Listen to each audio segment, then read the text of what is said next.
So this is Friday, the 16th of April 2021.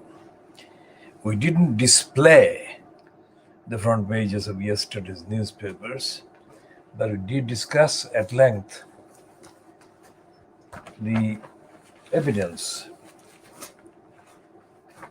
concerned and also focused on the record of the conversation that I had, actual conversation I had, the sound of the conversation that I had with Lutfur Rahman in Tower Hamlets outside the Brick Lane Mosque on Friday, the 29th of October 2010. And in those words that I spoke to Lutfur Rahman, I gave him clear warning that if he didn't listen to the advice that I was giving him and I was asking him to receive in context based entirely on the fact, not in any way on my agreement with the fact that there was a post of elected mayor in Tower Hamlets, but the fact that he was incumbent in that post, that if he didn't listen to me properly and extensively and urgently, then he would cause existential damage to the UK Bangladeshi community. In context, all in context. Now that was Friday, the 29th of October 2010. And I gave Lutfur Rahman that warning.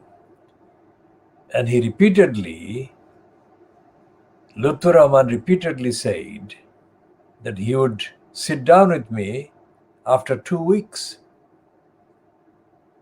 29th of October, followed by November 2010, was followed by December 2010, and so on. And this is 11 calendar years since that conversation. Lutfur Rahman did sit down with me, but not in the way that he should have done. And he did sit down with me on 20th of September 2012, and I think in February 2014.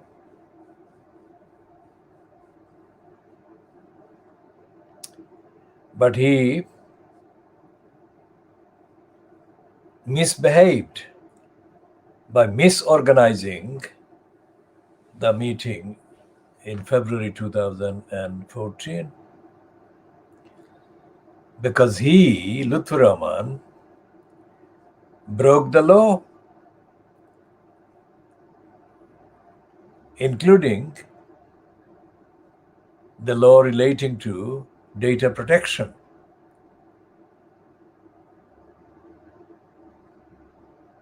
He made a series of false statements about that meeting, because at the meeting he had people who were not either employees of the Tower Hamlets Council nor had any right to be there whatsoever, because the contents of the exchanges that took place or were scheduled to be taking place between me and him, Lutfur Rahman, were confidential, covered by data protection laws. So he broke that, and he broke the actual regulations and rules and laws concerning the duties of the council and the confidential nature of the decision making concerning individuals. Now, he also behaved dishonestly because by excluding council employees that would have been properly entitled to attend the meeting and record the actual conversations, he broke the requirements and he denied council employees the access to the information that they should have been entitled to. And he also abused various conventions and the general attitude of generosity that I maintain towards him by inviting someone called Abu Taher, alias Kalam Chaudhry, to that meeting.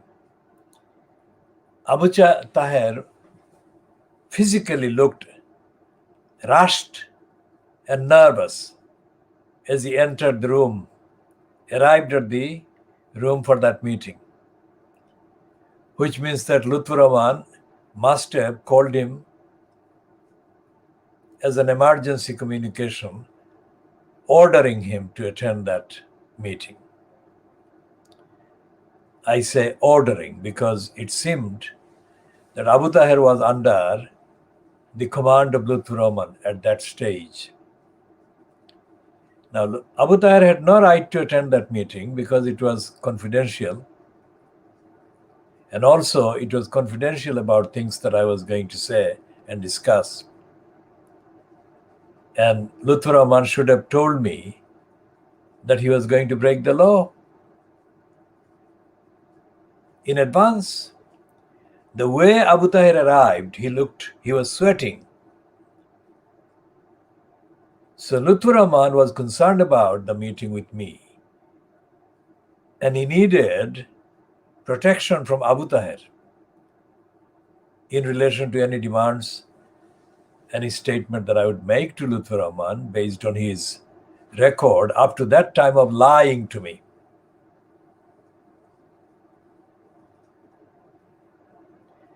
As it happened, Abu Taher didn't stay for the entire duration of the meeting, but it was an illegal attendance caused by Lutfur Rahman. It wasn't something that Abu Taher caused. I make that clear because Abu Taher would not have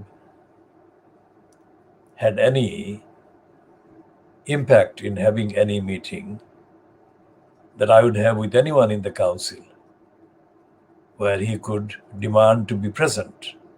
And the fact that he was sweating showed that he wasn't there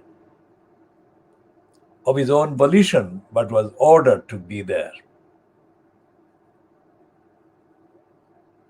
So Abu Taher left the meeting before the meeting finished, and so did Muhammad Jubair, who too, like Abu Taher, should not have been there.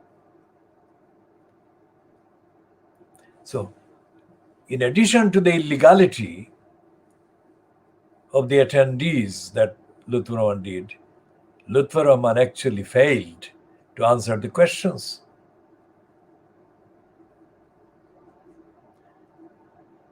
Questions that had been overdue throughout the previous, 10, 11, 12, 13, 14, 5 calendar years.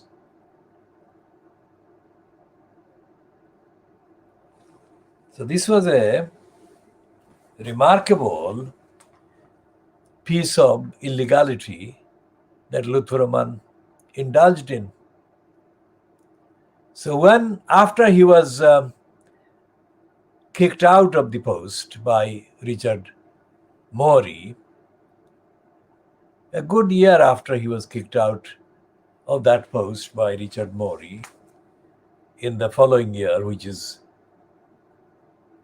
23rd of April 2015, Alibar Chaudhry told me something that showed that Lutfur Rahman and Alibar had been lying to me the previous 5 years, 6 years, about Colin Cormack, the liar. So anyone watching this must very carefully weigh every single expression that I'm using here. Factual, legal, evidential. And this is only the latest contextual update on the assertion that having an elected mayor in Tower Hamlets is worse than a criminal act, and it should not be allowed to continue. And anyone who wants Tower Hamlets Council to behave halfway, legally and lawfully, must vote on the 6th of May next month against having an elected mayor. We shall be continuing on this theme in due course, of course. Now, looking at the front page of the daily propaganda sheet for the corrupt Boris Johnson, the daily Boris Johnson propaganda corruption sheet, there is a thing on the top of the kind of page. That is the name. That's the name of the cartoonist, the page one cartoonist, who has been given a spot in the propaganda sheet to recall his experience of meeting Brenda's husband, Philip, the Duke of Edinburgh.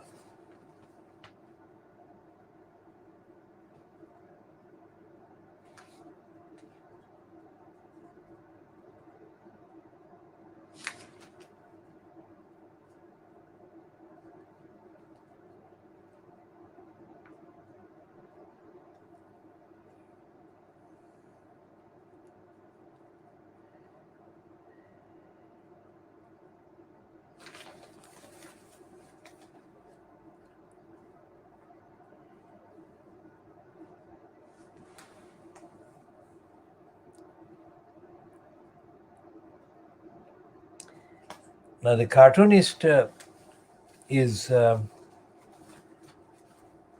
recalling the rare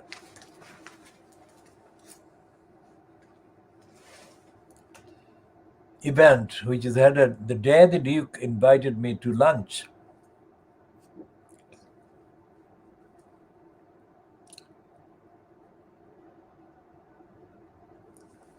And he recalls that he was invited following his cartoons that he published, he drew for the paper, referring to Philip.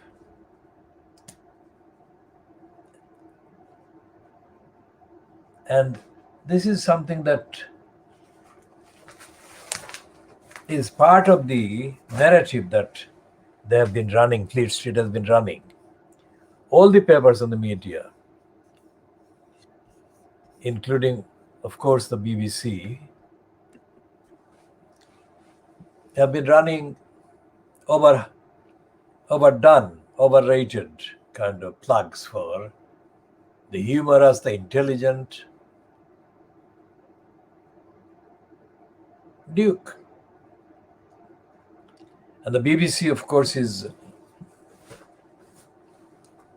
under severe condemnation for overdoing its hype and coverage of the death of the husband of Brenda's. And the Boris propaganda sheet graph says today on the front page, Duke planned his funeral with military precision. Now, I mean, this is not news. This is not news that dominate the front page of a so-called national newspaper. There are so many things going on in the world. Absolutely so many things are happening.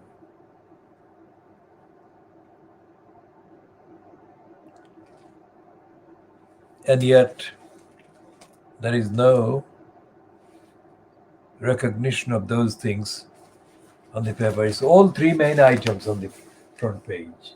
That one, of course, that one is trail, but that one and those two are all about the so-called royal family. I say so-called, not because I don't recognize the existence of the royal family, I do. But by applying so-called, I'm referring to the fraud in the constitutional description of the existence of the royal family.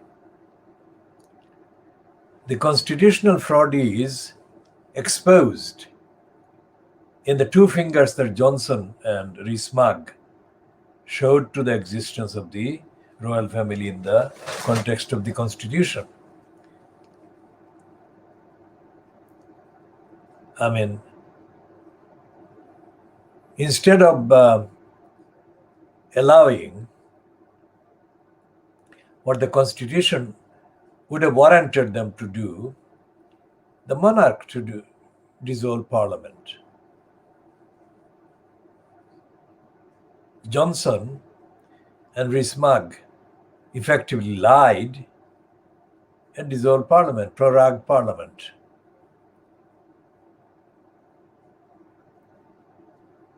And they lied, and the lying came across in the procedural steps taken through this court in Edinburgh, in Scotland, as well as in the Supreme Court in this country.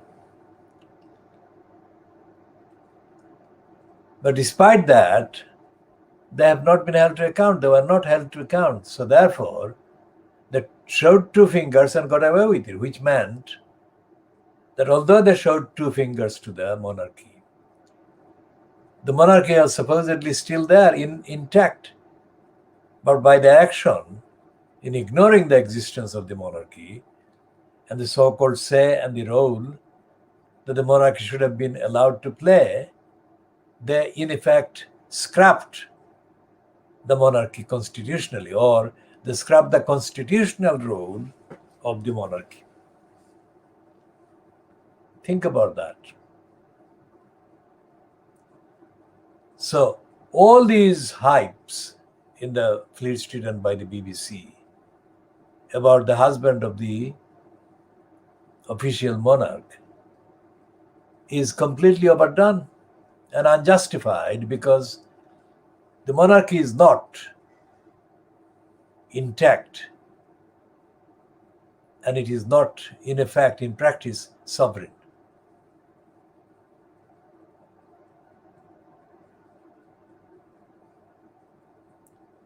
The monarchy is a tool, an extension, a weapon of the regime that controls the government and the state, which is currently fronted by the congenital liar Boris Johnson.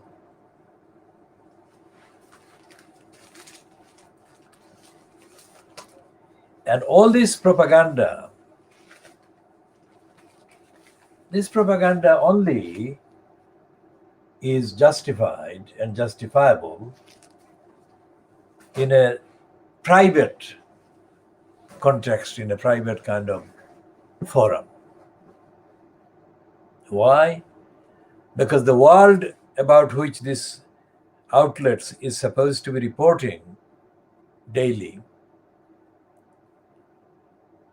is undergoing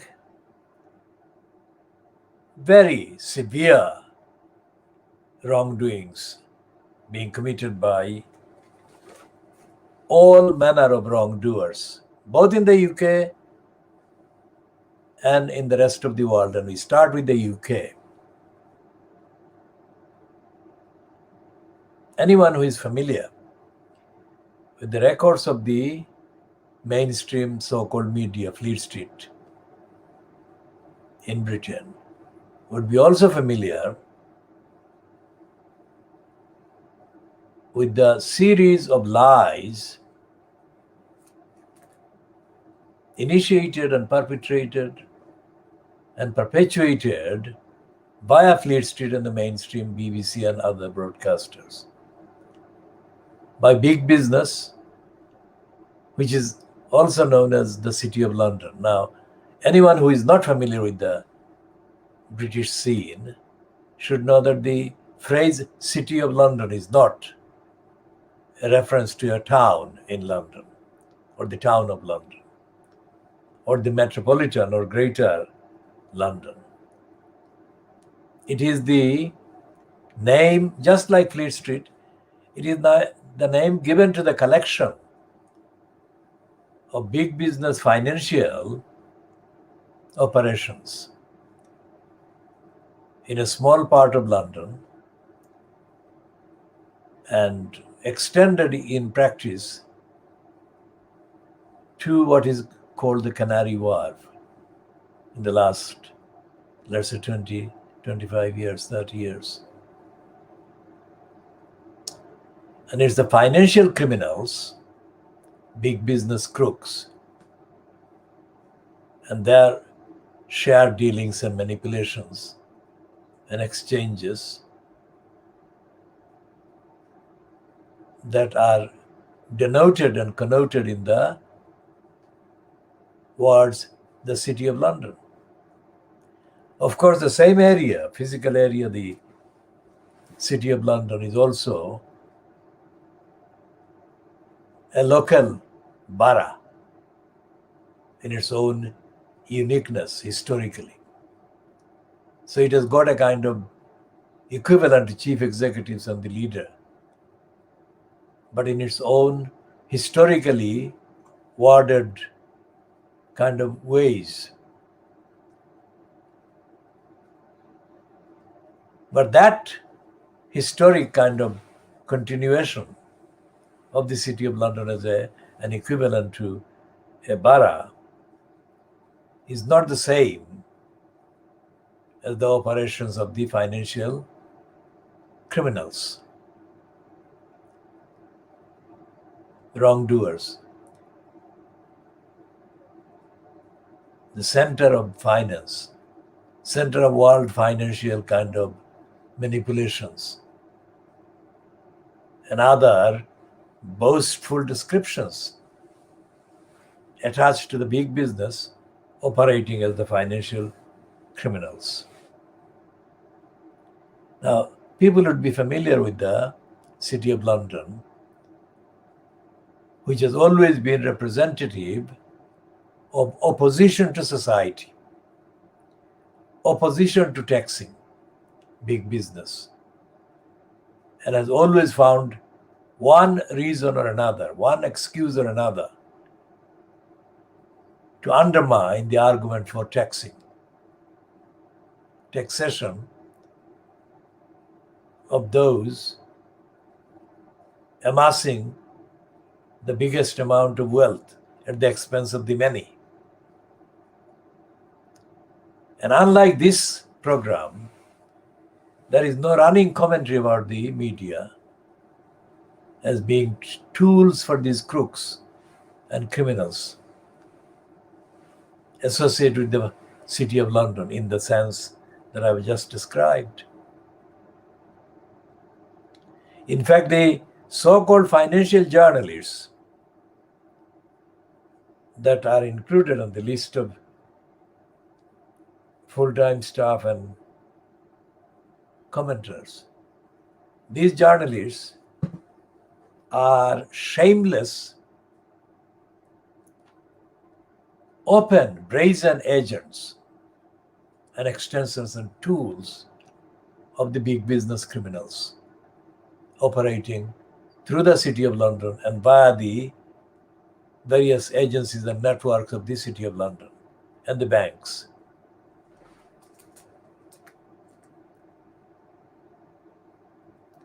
And the City of London and the banks in this country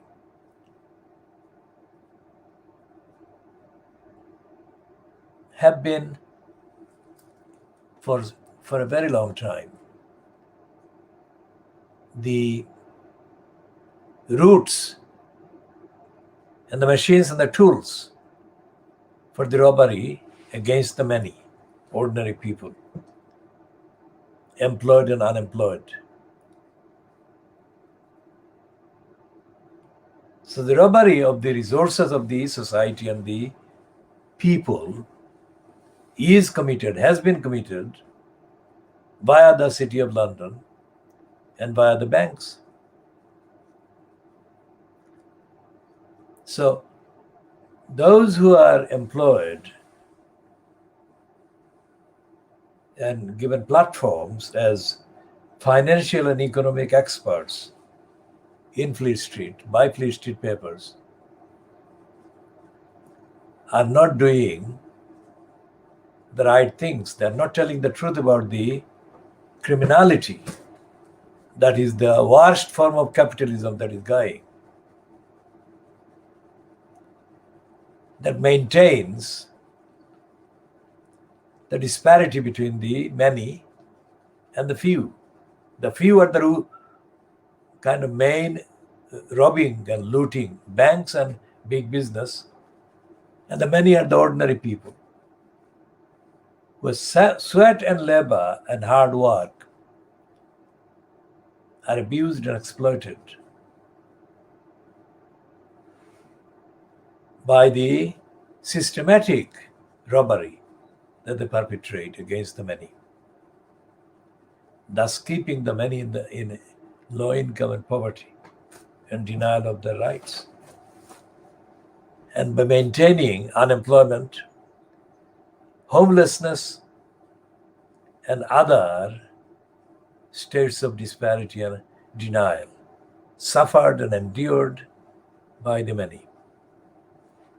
And among those many are other divisions created based on the ethnicity, based race, based hatred and contempt and intolerance. All of these are on the increase in this country. And the increase is taking place with the collusion and complicity of Fleet Street, the newspapers, the Daily Boris Graph, the financial crimes, the daily financial crimes,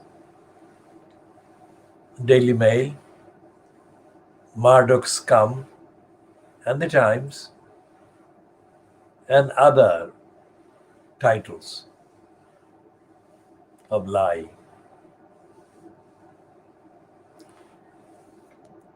In none of the daily kind of outlets is there even a pretense of recognizing the experiences of the many.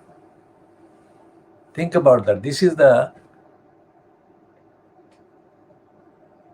latest description of the corruption and criminality of Fleet Street and the mainstream media in this country that justifies, in fact, warrants our program to be called World Exclusive Diagnosis of Fleet Street.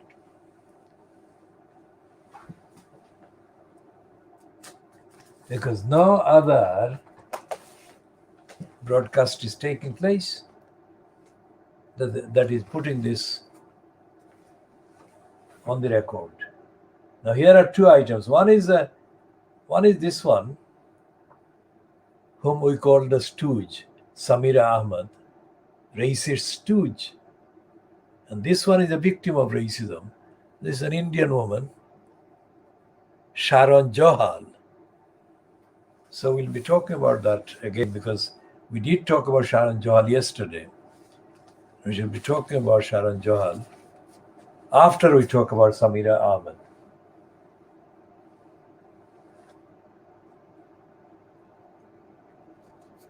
Now that's Samira Ahmed.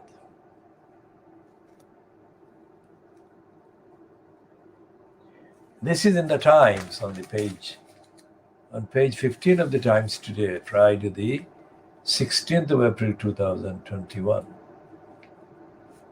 Remember earlier we mentioned Richard Morey, who ordered the immediate ouster from the office of the elected mayor post of Lutfur Rahman on 23rd of April 2015. Now today is the 16th of April 2021. So in the days up to the 23rd of April, we shall be increasing the content of our updating commentary on the fact that Lutfur Rahman was totally exposed in that order. And anyone who wants to know more about this generally, not about the exclusive contents that we alone have been broadcasting and will broadcast, anyone who wants to know generally the context of Lutfur Rahman being ousted from the post by the election commissioner concerned, Richard Morey, can look up. And the search terms can vary and include the following.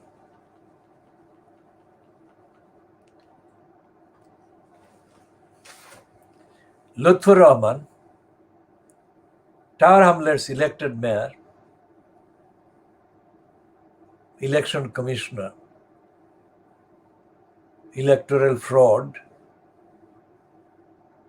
and there would be enough online content accessible even at this stage that will give a general detailed description of the wrongs that Lutfur Rahman did and was found guilty of. Not all the wrongs that Lutfur Rahman did were kind of considered by the election commissioner. And most of the wrongs that we have been publishing were not covered by the petition that Richard Morey was responding to. The petition's terms didn't cover most of the wrongs done by Lutfur Rahman. So we shall be coming to talk about Lutfur Rahman during the next 7 days. That is 16, 17, 18, 19, 20, 21, 22, 23, so next 7 days, starting from tomorrow. Now we talk about this heading to the piece byline to somebody called Jack Blackburn in the Times on page 15 of the Times of today, Friday, 16th of April 2021. And it gives a very kind of positive gloss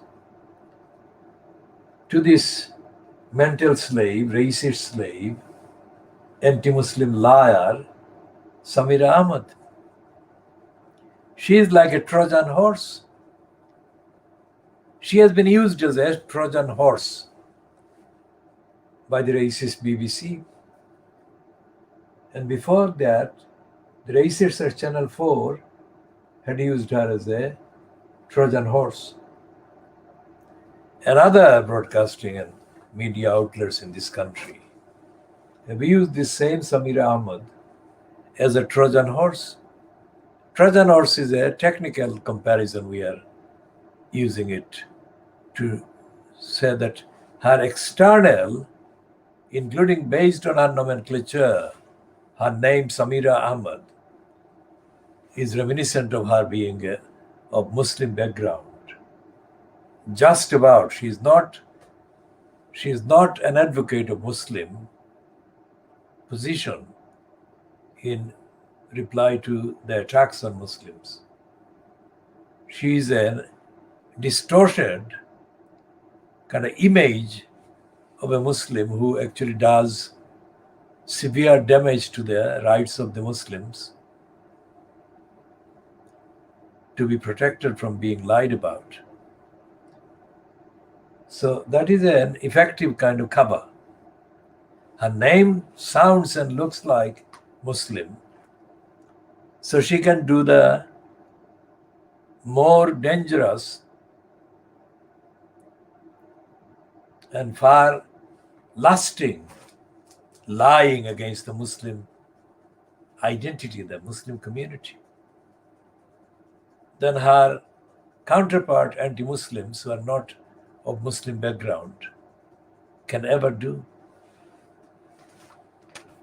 So she's saying that the BBC gave undue promotion to Nigel Farage for too long.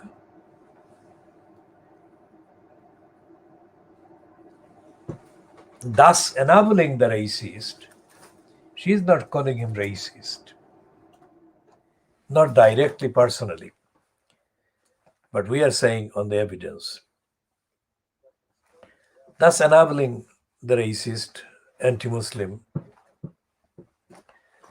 liar Nigel Farage to record very significant increases in the support level for UKIP and himself.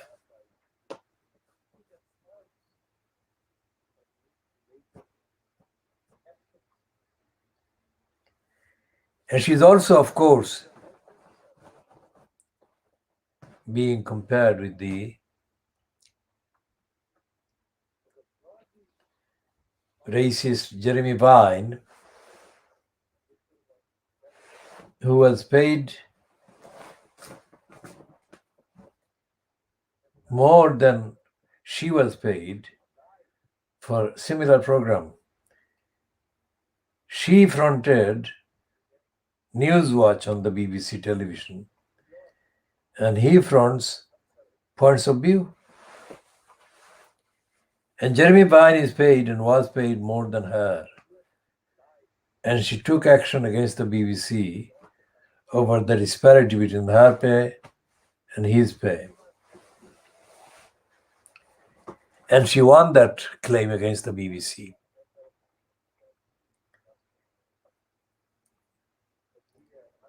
Now, the reason why she won that case almost entirely rested on the fact that she was not making a claim against the BBC for paying her less because she was a Muslim. In fact, she made the claim against the BBC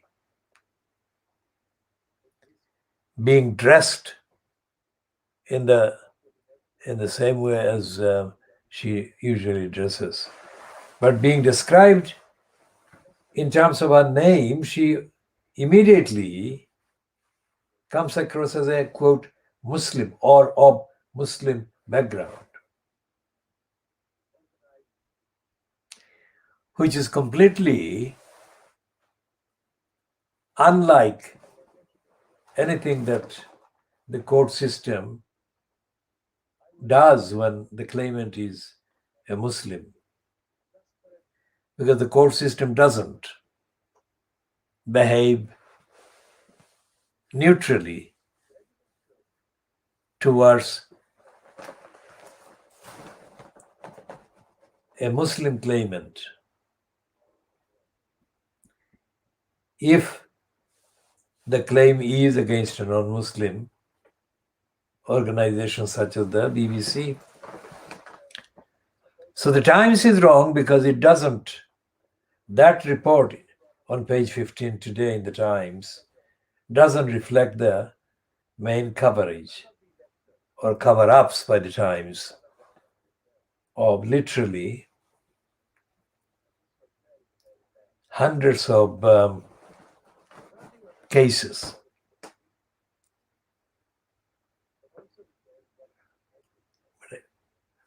The same Times today has got a piece about this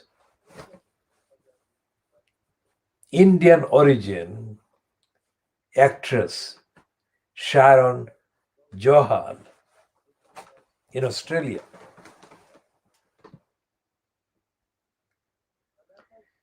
And the complaints against the makers of the Neighbours series, on which Sharon Johal did act, revived the racist discrimination culture aimed at people who are not necessarily Muslims but from Asian backgrounds, like Sharon Johal is of in Indian background. But the Indian background people who are not targeted for racist attacks in Australia, where the racist hatred was almost exclusively being targeted against Muslims in Australia. Muslims either from India or Pakistan or Bangladesh or any other background, Indonesia, Malaysia.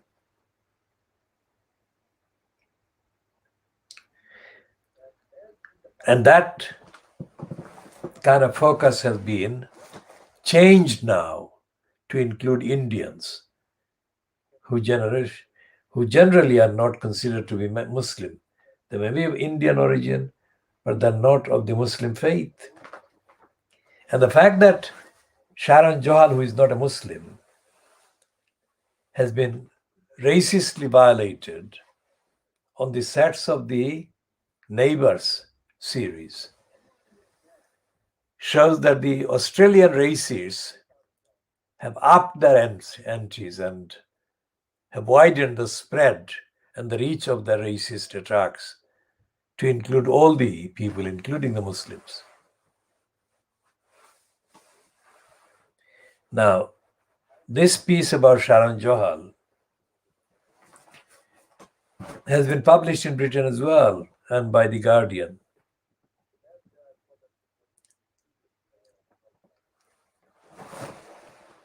And now, today, by The Times.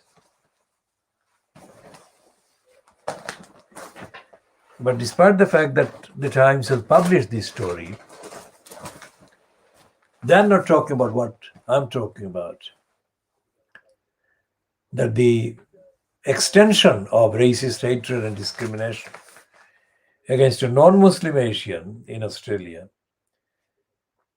is proof that the Australian racist agenda is extending now and is no longer only focused against Muslims.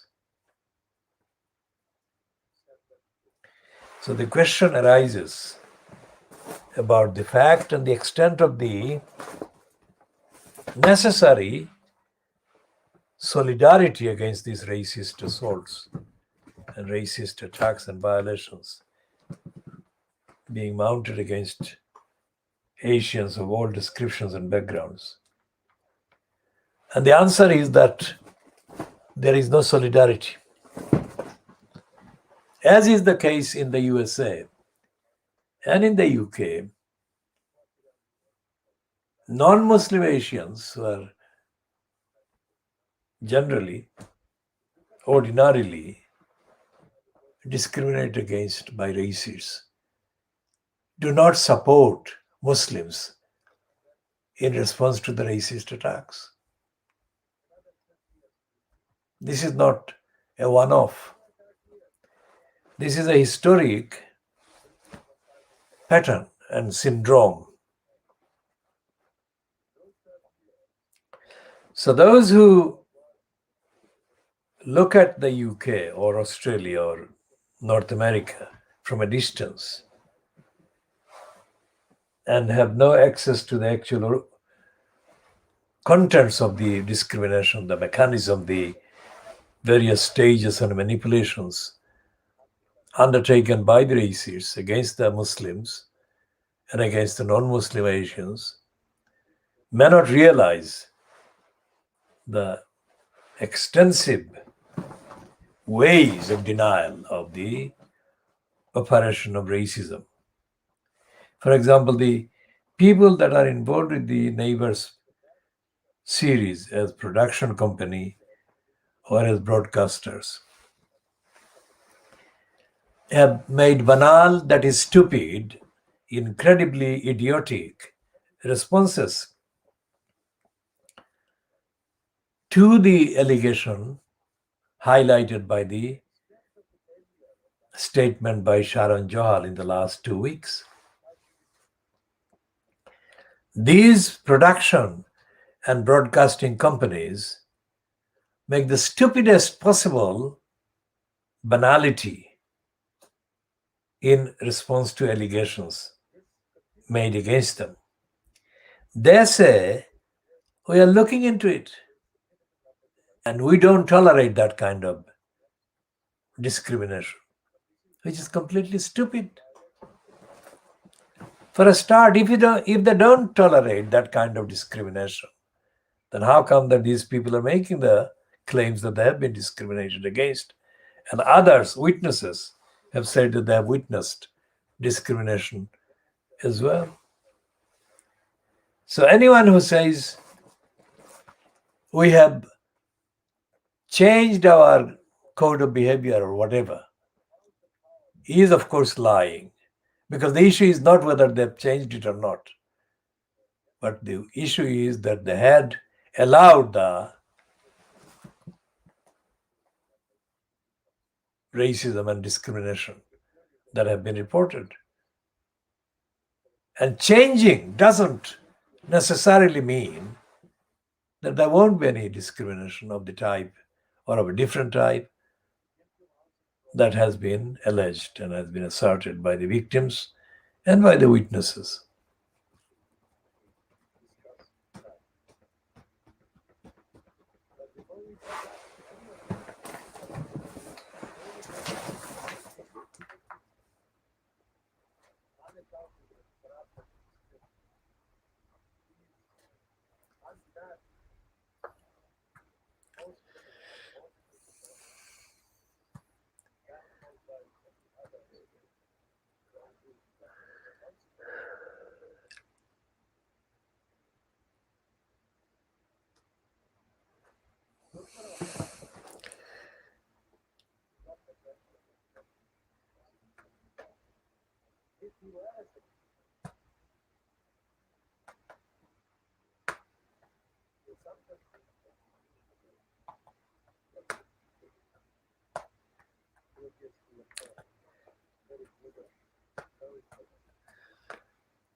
So the Australian races,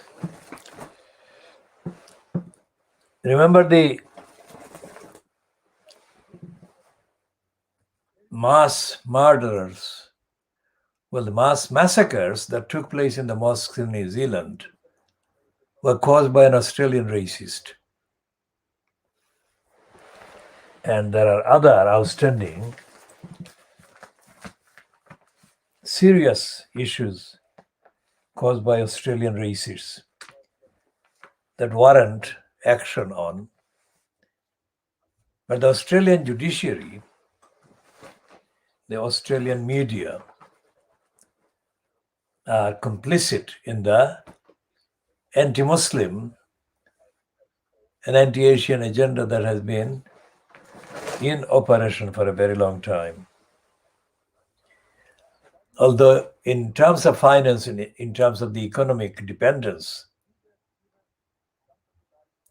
on neighboring to Australia is quite a statement, because Australia itself is a continent, so it's a huge place geographically.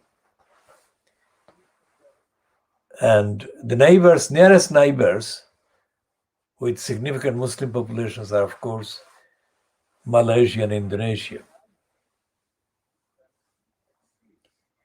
So the Australian racists, just like the racists in Britain and in North America, are always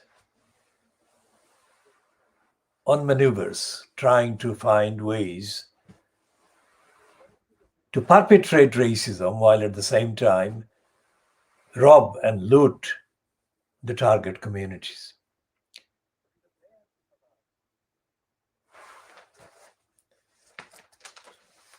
How does Boris Johnson's racism and anti-Muslim hatred kind of fit in the description? I mean, today's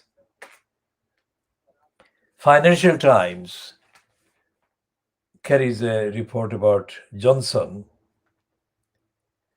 due to be meeting the neo-fascist, anti-Muslim, Brahminist nationalist criminal Narendra Modi. And there are various issues that the Financial Times piece refers to, including the fact that India as a state has got a tendency, as a record, of not complying with court orders. But it's not talking about the court orders affecting the human rights of the Muslims or of the Dalits and the scheduled castes, so-called, but it's the court orders affecting finance and manipulations.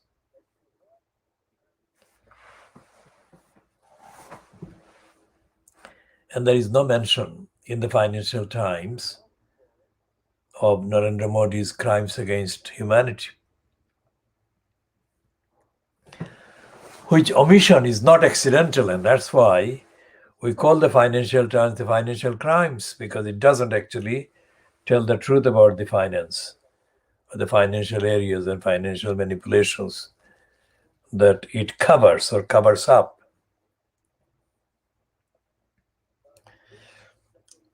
As we say about the United Nations and the current Secretary General, Antonio Guterres, the attitude of the anti-Muslim Western kind of power holders, individually and institutionally. And this should cover the liars of Boris Johnson's cabal, Munira Mirza, and Tony Sewers. The expression institutional is bogus. And it's a fabricated diversion from the actual fact of racism. So when the Financial Crimes peddles Johnson's imminent meeting with Narendra Modi, the Financial Crimes stays very clear of all references to the violations of the human rights of groups of people, hundreds of millions of people, Indians in India, by Modi. For example, in the current election kind of propaganda by the neo-fascist BJP cabal, which has concentrated its attacks on West Bengal and has focused its hatred against the West Bengal Chief Minister, Mamata Banerjee. It's not just against Mamata Banerjee, but against the human rights of Muslims that are not Indians, people next door Bangladesh, next door to West Bengal, that is. Bangladeshis are openly called termites by Amit Shah, the nefarious anti-Muslim hate spreader on behalf of Narendra Modi. He is on the record several times describing Bangladesh and Bangladeshis as termites. No reference to any wrongdoing by the Bangladeshis, but the very fact that they're Bangladeshis, that they're Muslims, is enough for Amit Shah to condemn them as termites. And he has threatened many times to sink the Bangladeshi termites in the Bay of Bengal. Think about that. So that is what the Financial Times is missing, leaving out. Bangladesh is a state or a country which has got several hundred million people. And in India, the actual population, the Muslim population, is just under 300 million. Many don't register on the census for obvious reasons. And the Fleet Street never recognizes that. Now, 300 or 200 million people, or even 100 million people, is way too big when compared with the population of the majority of the individual Western European states. Of course, even 100 million is more than the combined population of the United Kingdom and Ireland. And most of the Western European countries, states, on average, their population, except Germany, their population is under 30 million. And yet the Financial Times is not referring to the population, not referring to any of those real facts and factors. And the Indian Parliament is an anti-democratic cabal. It's not representative of the majority of the democratically entitled Indians across the country.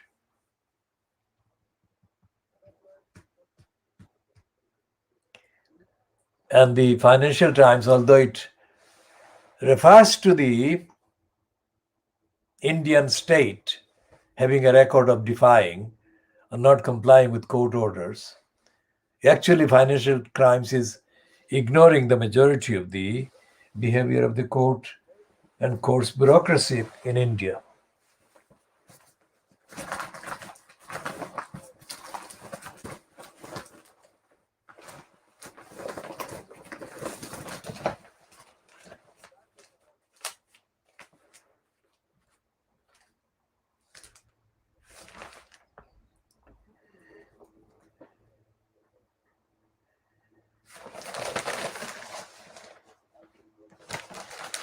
So that is the front page of the financial crimes. That is the one.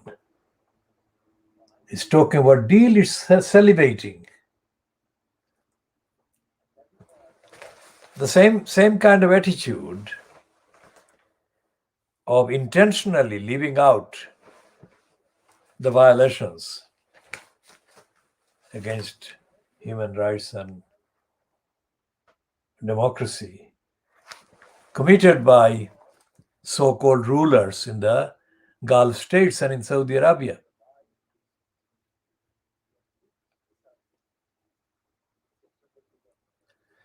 So the Fleet Street cry that they are like platforms of freedom, freedom of speech and freedom of expression is a complete lie. Here is the kind of the only exceptional piece in there is a reference to David Davis,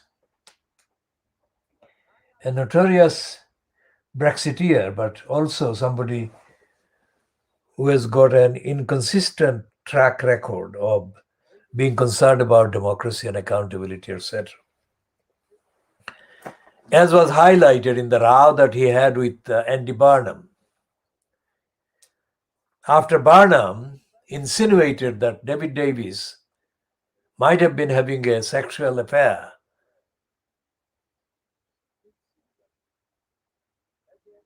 with Rita Chakrabarti, Andy Barnum was forced to, of course, apologize. But apart from that incident, or that kind of incident, David Davis is a right-wing member of the conservative agenda. And he is the leading Brexiteer. And as Brexit is a pack of lies and corruption, every staunch kind of peddler of Brexit strategy and claims has been exposed as being incompetent, untruthful, dishonest, irresponsible, uncaring, lacking compassion, not accountable, and all the rest of it. And David Davis has been exposed as well. But in this piece, in the Financial Times on page 1, he is paraphrased as having said, Johnson should stress the need for India to play by the rules. Now, the entire Brexit project was promoted by breaking all the international rules. And here is Davis preaching that India should be asked to play by the rules. And there is a quote, the Indian government's willingness to ignore court rulings will only damage its own national interest, David Davis said. Notice the formulation of that quotation. The Indian government's willingness to ignore court rulings. Davis doesn't say that Indian government has a tendency to ignore court rulings, or that most of the Indian courts bureaucracy is corrupt itself. So there is the contradiction there. Now, the next paragraph says in the Financial Times, under the Downing Street plan, Johnson would announce an intent to negotiate a full FTA, that is a free trade agreement, isn't it?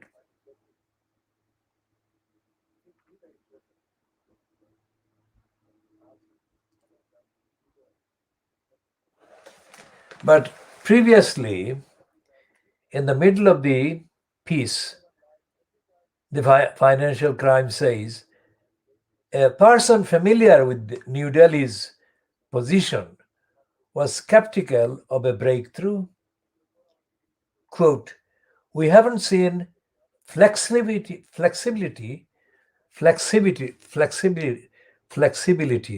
from the UK on issues important to India. A full FTA seems far-fetched at this stage. Now, when they say that they haven't seen anything about issues important to India, what they're referring to is that India, regardless of what particular political party or kind of gang is in power, wants access to UK, Indian access to UK, like immigration, migration, whatever the actual details of the individual migrants and immigration. And it goes on.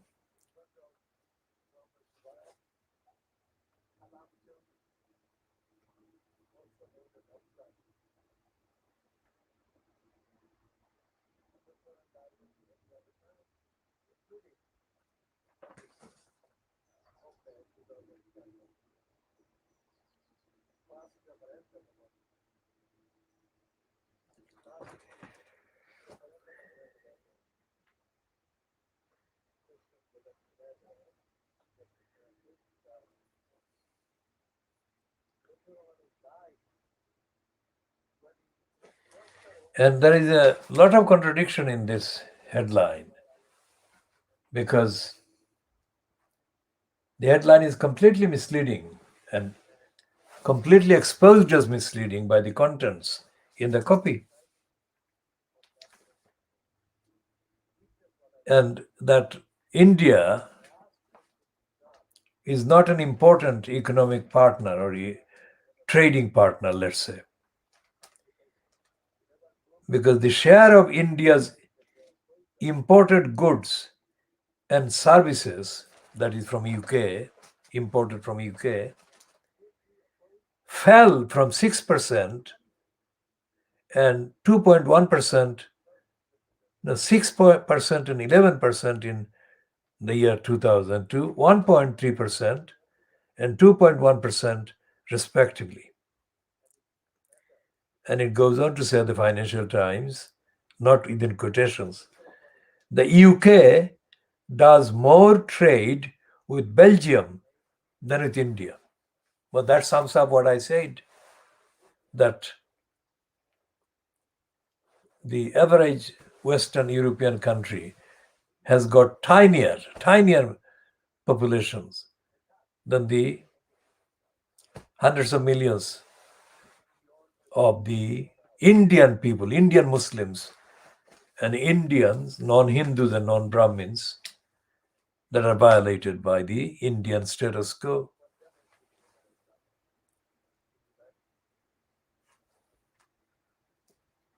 So there is an additional comment by Helen Thomas on page 12 about this spin for Johnson in relation to India. Remember what Johnson was known to the recently retired French ambassador to London, to the UK. I mean, this woman was in London for several years. And after she retired, she spoke to the Times, London Times, whom she told about Boris Johnson. And she said that Johnson was a congenital liar. And because he is a congenital liar, the UK is worse off by the fact that he is at the front of the government. That's what this French ambassador, recently retired, has told the Times newspaper about Boris Johnson.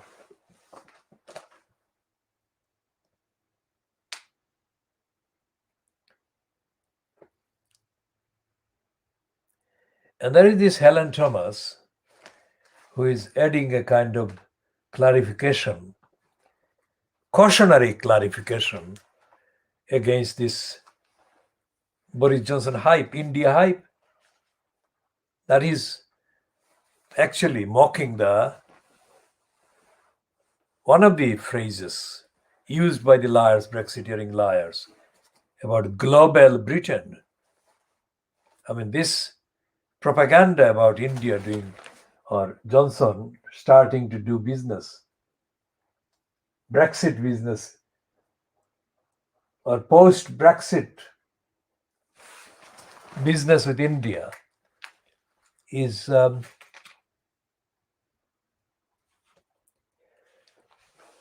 explained by this Helen Thomas, who is saying in the first paragraph, the Prime Minister is headed to India,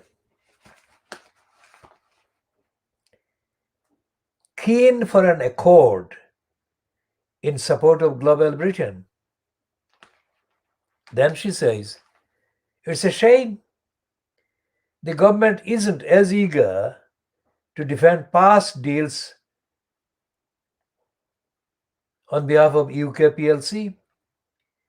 While the government tries to lay down foundations for a stronger economic partnership and further its tilt towards Indo-Pacific region, oil and gas explorer Cairn Energy is preparing to seize Indian government assets under a long-running dispute. An international tribunal ruled last December that New Delhi had breached obligations under the bilateral investment treaty between the UK and India. This was the culmination of years of wrangling. After the India Tax Department in 2014 launched a retrospective investigation of Cairn that resulted in the Indian authorities seizing and selling most of a remaining stake in Cairn India. Last year's ruling by the International Tribunal ordered New Delhi to pay Cairn $1.2 billion in damages plus interest and costs. Instead, New Delhi, which argues this is a question of its sovereignty right to tax, its sovereign right to tax, last month petitioned a Dutch court to set aside the arbitration award, something that only happens in very limited circumstances.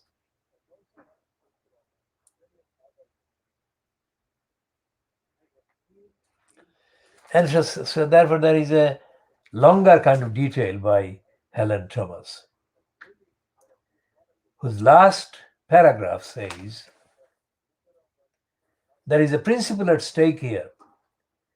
The government should be relied on to stand up for its own international treaties and deals. By government, she means the UK. Otherwise, global Britain isn't worth the paper it's written on. So the Financial Times itself carries this clarification, which completely contradicts the headline on the front page.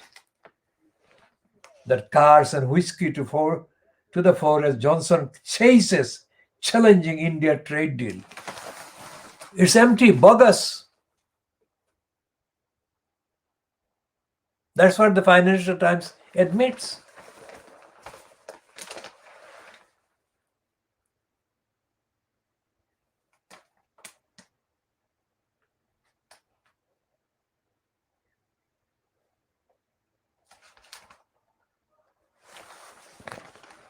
But there is another plug for the looters and robbers. This time the ones based in Wall Street. Wall Street is the equivalent in America to the City of London in terms of finance. And this is a particularly poisonous staff writer on the Financial Times, now based in USA. It's a woman called Gillian Tett. I mean, she's a thoroughly prejudiced and racist individual.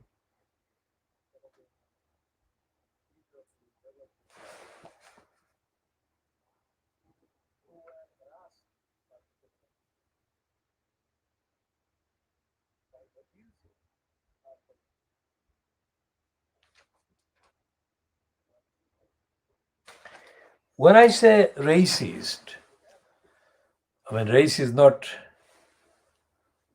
part of the content, the superficial, the apparent content of her piece, Gillian Tett, T-E-T-T.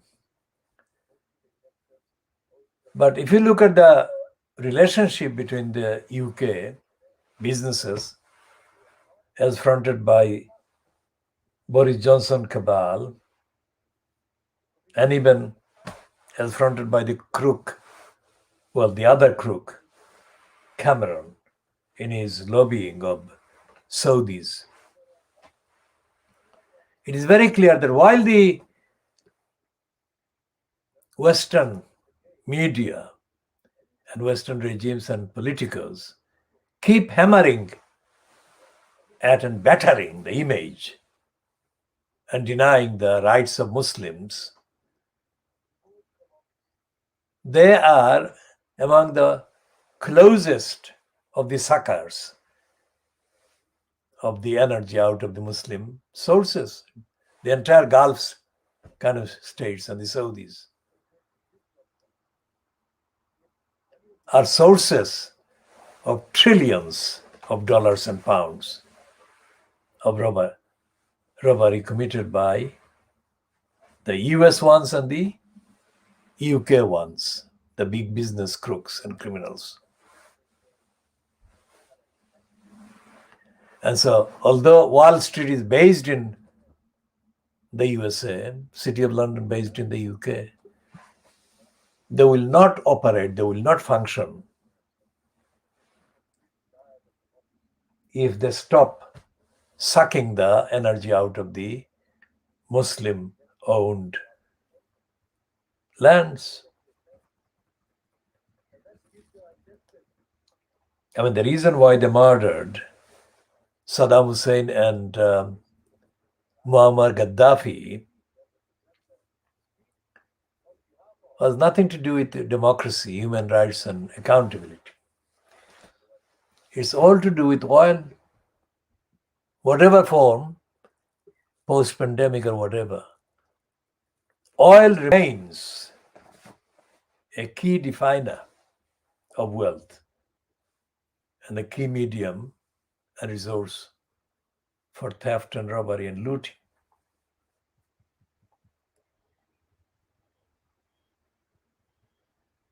And the robbers and looters of the oil and other natural resources and minerals from the region covered by the so-called Middle East and therefore Muslim, and other, including India, which are a mixture. The Muslims don't get a mention, but they are there. And the proportionate,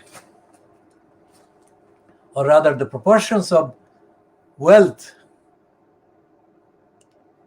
looted and robbed from Muslims, hundreds of millions of Muslims in India, deserves a proper audit and adding up.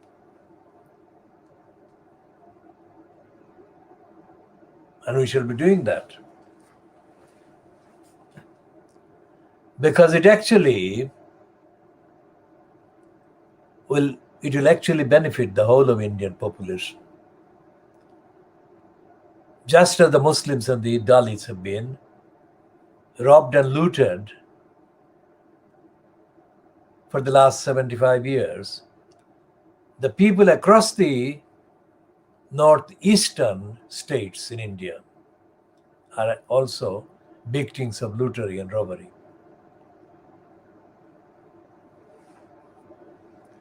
And they need to be recognized and the rights recognized.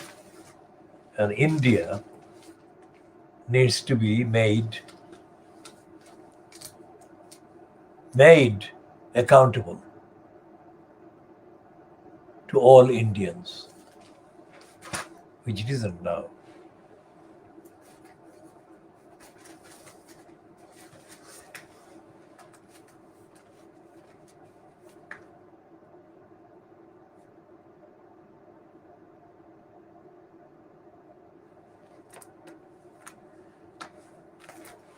This is Samir Ahmad again, and this is Sharon Johal, the victim of the neighbors' racism in Australia. We should be talking about India, Sharon Johal, Australia, Financial Times, and the BBC in due course.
This is 12:05 hours GMT, and I have just written a tweet which reads as follows: Muslim named tool of anti-Muslim barriers, Samira Ahmed, wrongly promoted by Fleet Street, as belatedly intentionally inventing a conscientious retrospection expressing false regret about aiding and abetting anti-Muslim racist Brexiteering liar Nigel Nasty Farage. That is what I have just written. That is called my typical kind of caption or statement. Fully packed with lots of information. And it is a style as well as the substance that are very much my own creation. Because this limitation of words that are imposed on tweets makes it necessary to make one particular statement make sense concerning a lot of issues. So reading that caption again, the tweet: Muslim named tool of anti-Muslim barriers, Samira Ahmed, wrongly promoted by Fleet Street, as belatedly intentionally inventing a conscientious retrospection, expressing false regret about aiding and abetting anti-Muslim racist Brexiteering liar Nigel Nasty Farage. This is about the piece on Samira Ahmed in the Times today, which is headed, I'm haunted by fear that BBC boosted UKIP, says presenter. Now, of course, she always boosts anti-Muslim racists.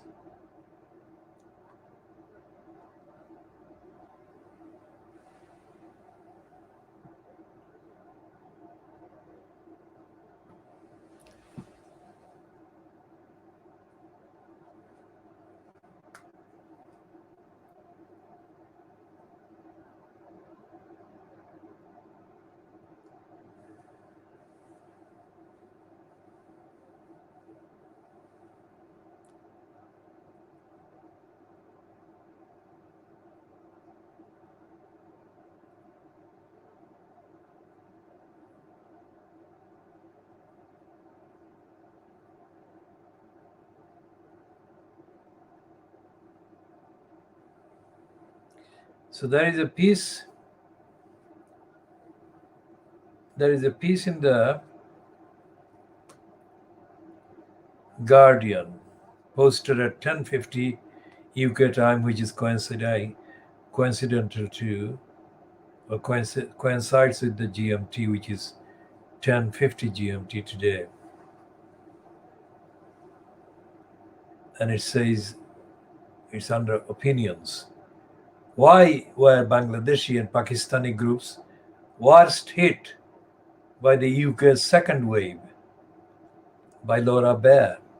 I led a SAGE report on the effects of inequality during COVID and the urgent need to address racism in our public services. Note the phrase, the urgent need to address racism in our public services. And it describes Laura Baer as professor of anthropology at the London School of Economics and leader of the SAGE Ethnicity Subgroups report. We shall talk more about this one.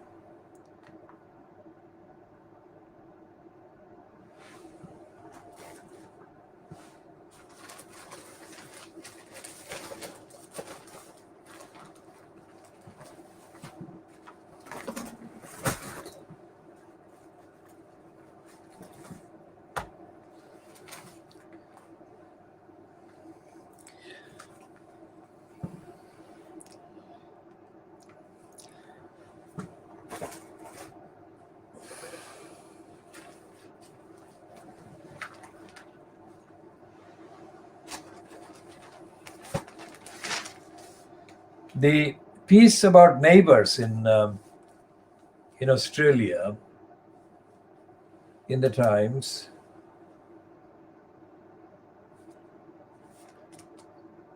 says, in a statement on the subject issued previously,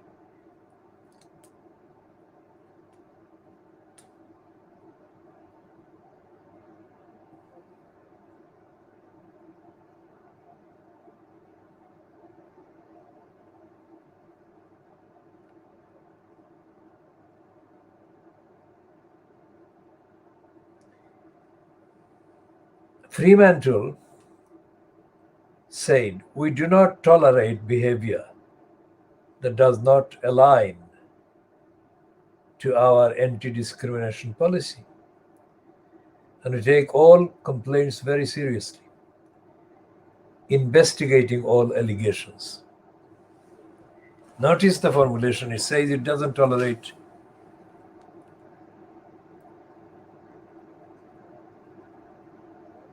behavior that does not align to their anti-discrimination policy. It doesn't say that we oppose racism and we shall take action, including by sacking and so on, but none of that is there. So that is a racist defensiveness.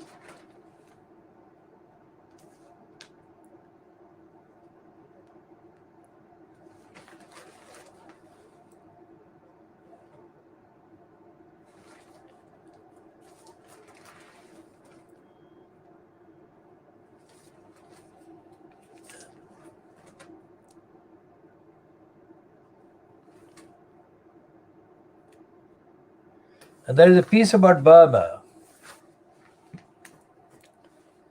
which I shall read the first paragraph of. Burma's ousted ambassador, I'm changing to Burma, all references to Myanmar. Burma's ousted ambassador will be offered asylum if he formally requests it.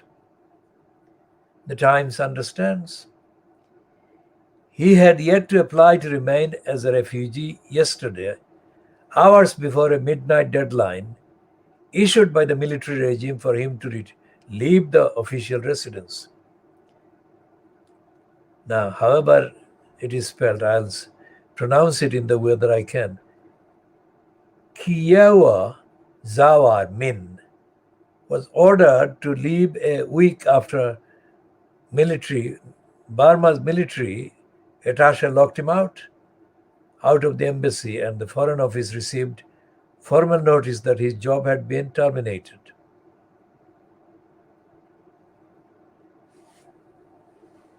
Now, this piece is about Burma.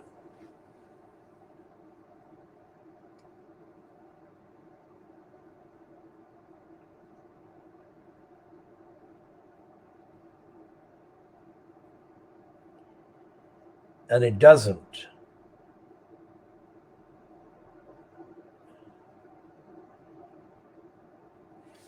refer to the genocide. If it does, we shall update our commentary, but it doesn't, on the reading that I've just made of this piece. And that is the problem with the Western media coverage of the Burmese coup of the last 6 weeks. A genocide affecting the lives and the existence and survival of millions of people in Burma, the millions of Muslims, is far more devastating. This is not accepting the murders and errors and massacres of the current coup's victims. No way. But in comparison with the numbers affected by the genocide, this has to be said that this genocide is being forgotten, thus proving the point that I have been making from the very start, that this coup is part of the agenda by the perpetrators of the genocide who want to divert attention from the genocide. And that benefits Aung San Suu Kyi, who is transformed in propaganda terms into a victim again of the Burmese military. But she was the commander, she was the head of the regime that included the Burmese military that carried out the genocide against the Muslims.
That's a very interesting indeed, and absolutely acceptable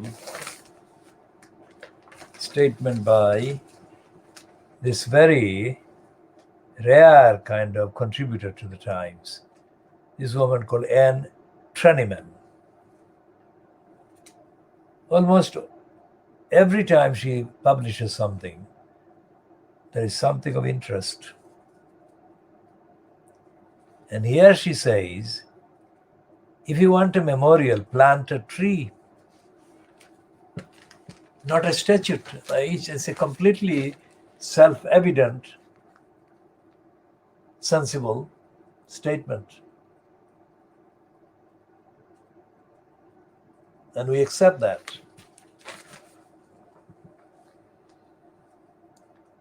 The idea that Prince Philip should be honored with a statue is madness. Have we learned nothing over the past year?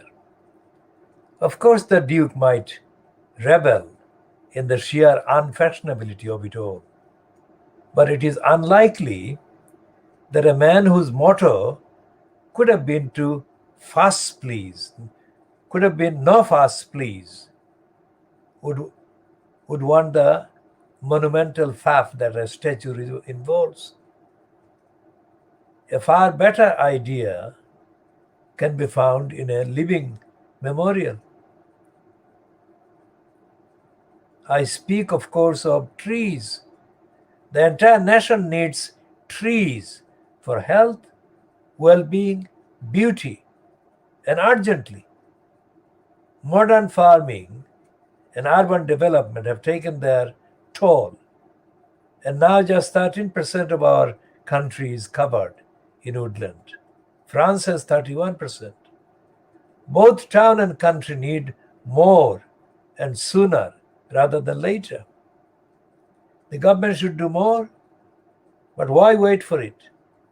Every community could plant a tree in honor of a man who was a conservationist before his time. In 20 years, a statue will look the same, except for the inevitable barred residue. But the Duke's memorial will have grown into things of beauty. We agree. And there is a Peter Brooks cartoon of the Times today, which is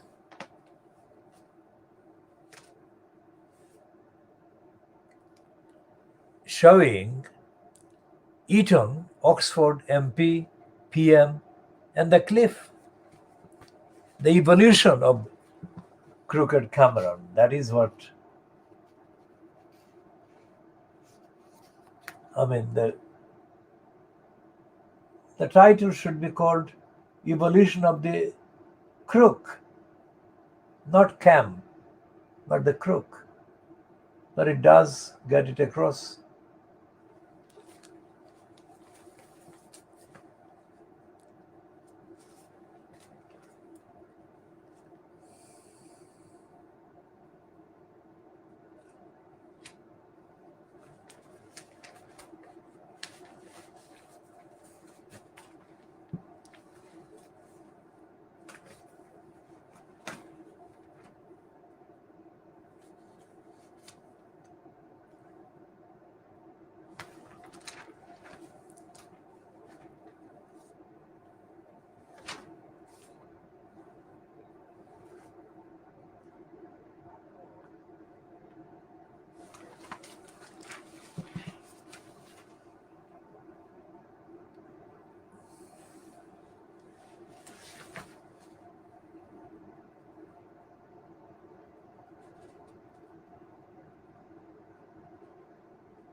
There is a crafty headline written by a sub-editor, no doubt.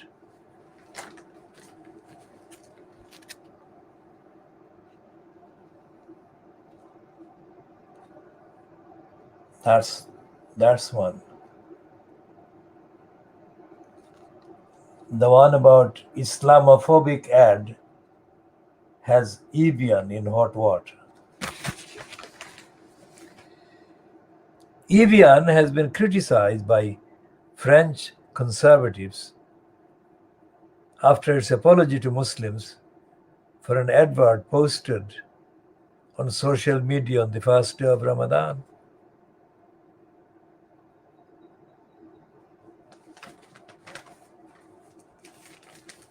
So it's not in hot water because of Muslims, but because of anti-Muslims in France.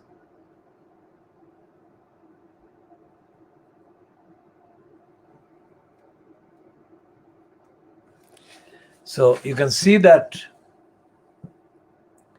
the world exclusive diagnosis of Fleet Street keeps producing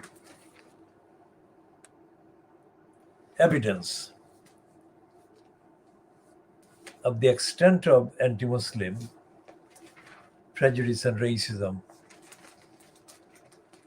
in the Fleet Street papers. And today's Times is no different from the other day's Times.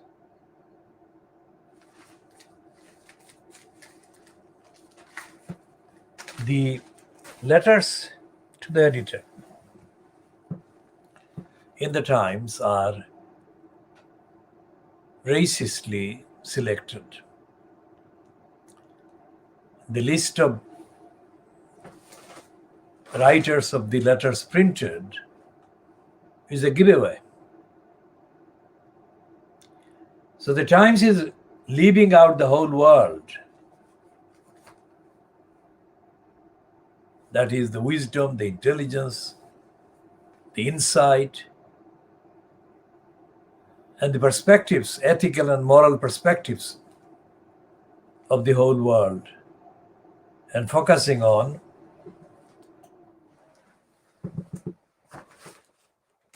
the contributions, standpoints, and views of a very, very, very, very small minority of the world's population.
So there is another lying piece by Madeline Grant. Madeline Grant is one of the young white women overly given platforms by the lying Boris Graf. I mean, the Boris Graf is completely devoid of any ethics or morality, except the little piece in the piece by Matt, the cartoonist, who gives a straightforward, factual account of his meeting with Philip. Apart from that, the Telegraph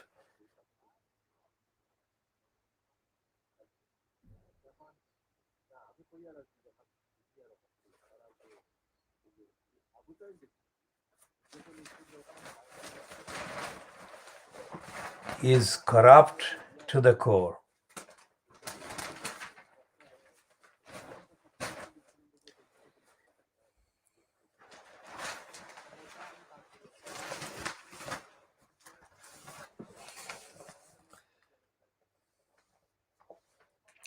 Now, this piece on the same outlet, the Torygraph, Borygraph, in the business section, and headed flexible rail ticket plan to lure back commuters, is as stupid as it can get. Because travels on the railways have been going down in numbers, and they're set to go down even further.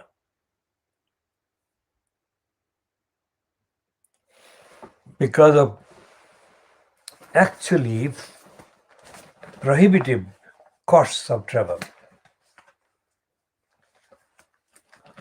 But this is a token flexibility that is far too inadequate.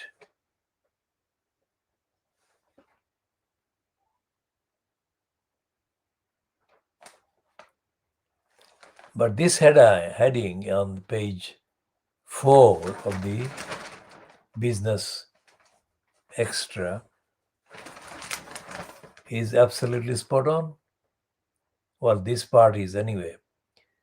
The last 3 words in this heading: Taylor Swift, Japanese nukes, the All Blacks, and the crisis in capitalism. That's the one that I think is accurate.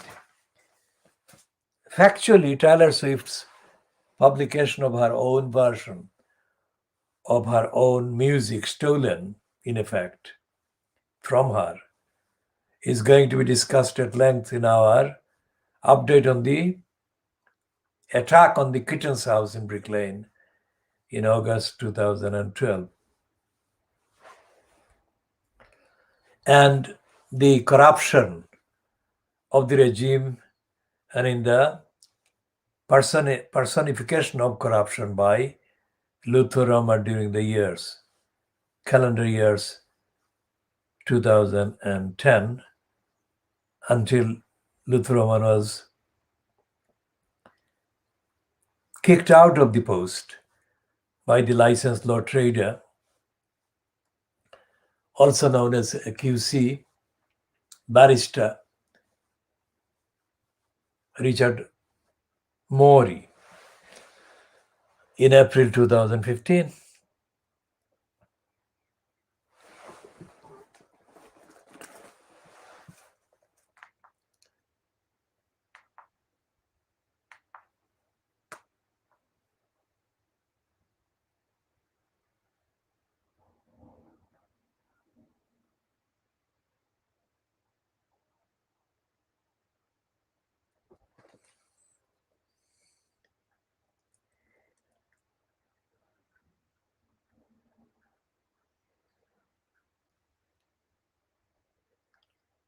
So this piece about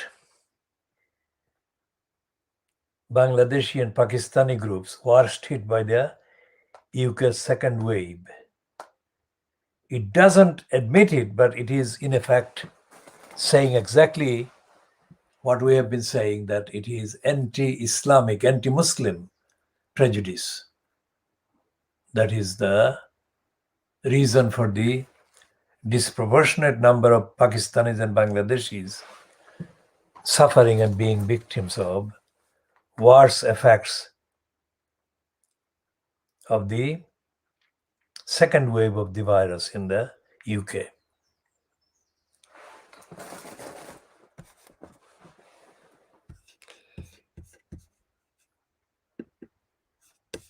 We shall be talking more. This is 12:32 hours GMT on Friday, the 16th of April 2021.